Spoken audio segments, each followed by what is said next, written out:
안녕하세요. 좀 늦은 박사과정 언니 윤혜진입니다. 오늘은 제가 책을 읽다가 저희 박사과정 그리고 연구자의 삶에 관해서 관련된 내용이 있어서 준비해 봤어요. 제가 봤던 책은 이 랩걸이라는 책이고요. 이 책의 저자는 호프 자런이라는 분인데 미국의 지구화학자세요. 이 사진은 위키피디아에서 나왔던 자료 중에 하나고요. 이 책을 알게 된 경위는 전에 어떤 프로그램인지 잘은 기억은 안 나는데 거기 유시민 작가님이 나오셨는데요. 프로그램의 말미에 자신의 지인에게 어떤 책을 추천하고 싶은가 거기에 대해서 이제 나온 패널들이 말하는 코너 속에 코너가 있었어요.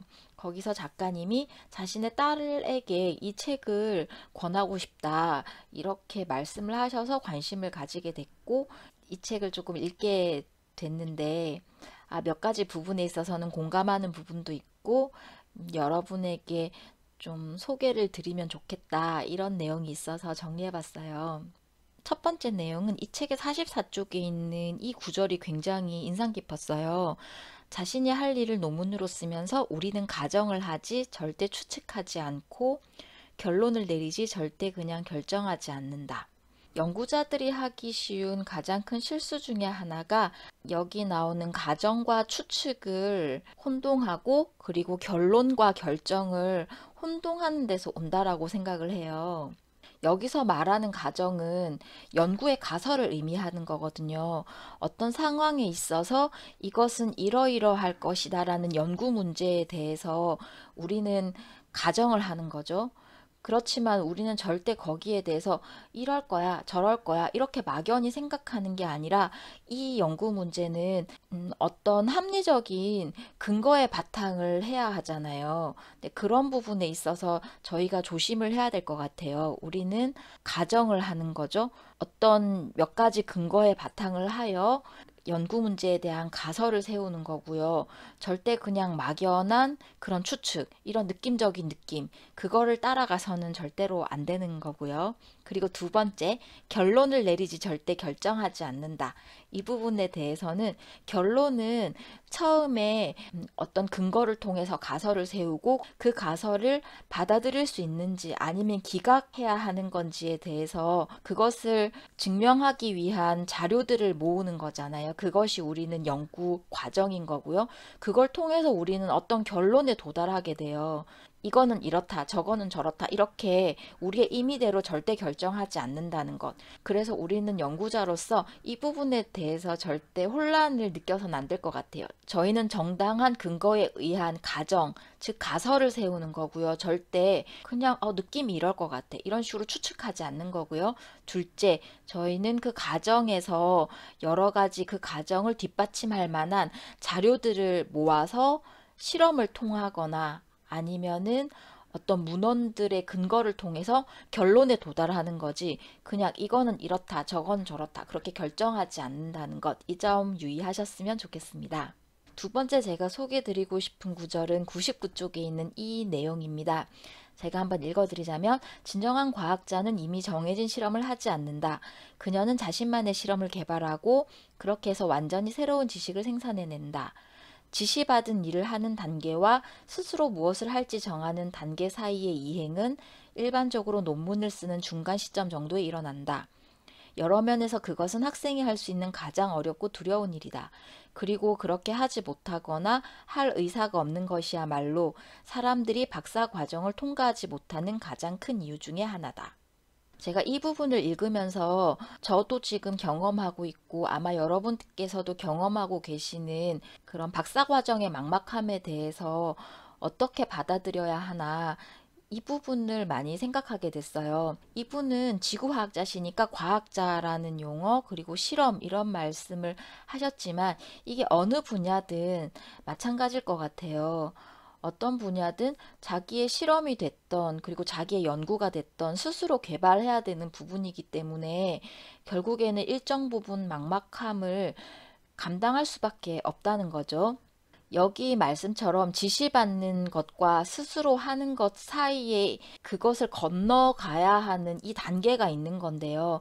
이게 여기서는 논문을 쓰는 중간 지점이다라고 말씀을 하셨는데, 이 논문이라는 거는 꼭 학위 논문이 아니더라도 그 전 단계에서도 저희는 이제 논문을 쓰게 되어 있잖아요. 그래서 그런 논문들도 다 포함한다라는 생각을 하게 돼요. 그래서 저희는 어느 순간이 되면 독립을 해야 되는 거죠. 그래서 저희가 가장 경계해야 할 말이 이거라고 생각을 해요.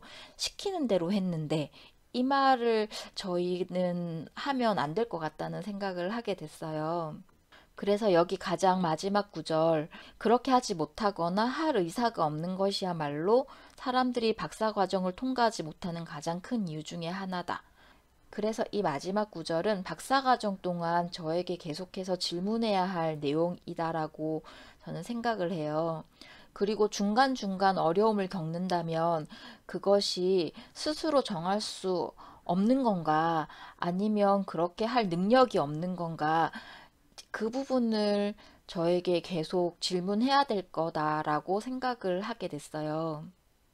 세 번째 101쪽의 이 내용은 연구 문제에 대한 팁처럼 보이는데요. 한번 읽어보자면, 나는 주된 질문을 더 작고 다루기 쉬운 일련의 질문으로 나눠서 살펴볼 요량으로 여러 가지 실험을 고안했다. 그러니까 이렇게 되는 거죠. 큰 질문이 있다면 그것을 더 작은 질문들로 나누는 거죠. 저희가 연구 문제를 만들 때 어떤 문제가 너무 크다면 그것을 세분화해야 되는 필요가 있는 거죠.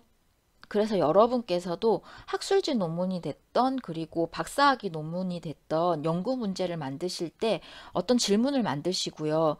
그리고 그게 직접적으로 접근하기가 어렵다면 그것들을 분해를 하셔야지 될 것 같아요. 그러면 그런 것들이 하나하나의 더 작은 연구 질문이 되는 거고, 그게 아마도 여러분께서 접근하셔야 될 하나의 어떤 작은 챕터들이 될 거다라고 이제 생각을 합니다.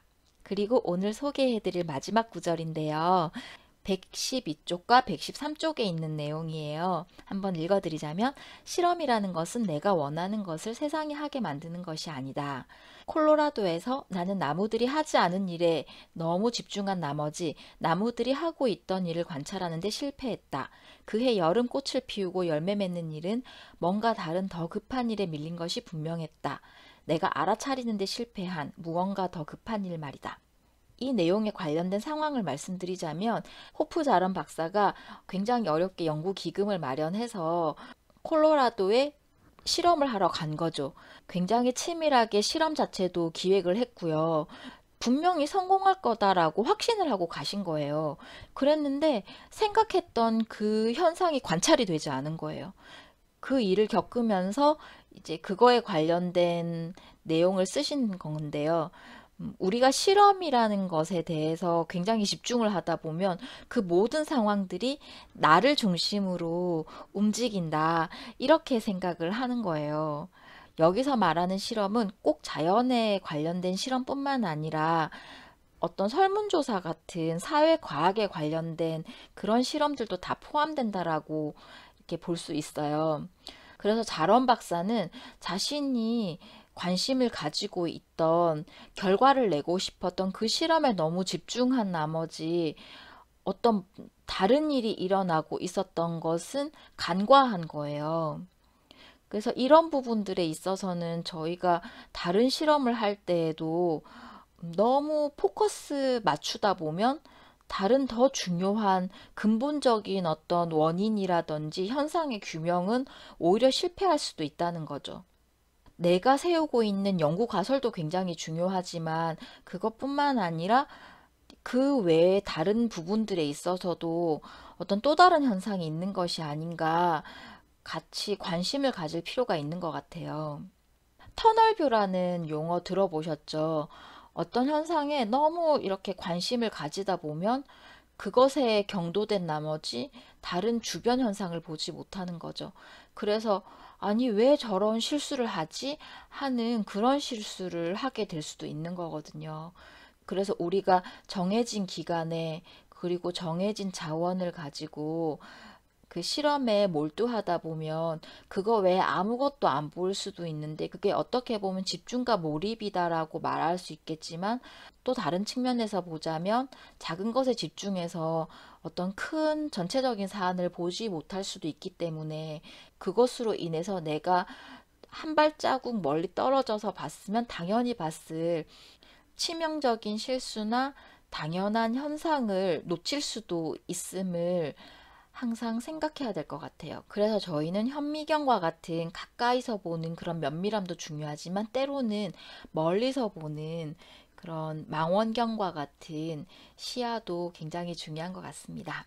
그래서 오늘은 제가 호프 자런이라는 미국의 지구화학자가 쓰신 랩 거리라는 책과 관련해서 박사학위를 하는 사람으로서 필요하기도 하고 공감되기도 한 그런 구절들을 모아봤어요. 책을 소재로 하는 말씀은 오늘 처음이라서 좀 많이 부족했던 것 같아요. 다음에는 더 잘 준비해서 말씀드리도록 하겠습니다. 오늘도 제 말씀 들어주셔서 고맙습니다.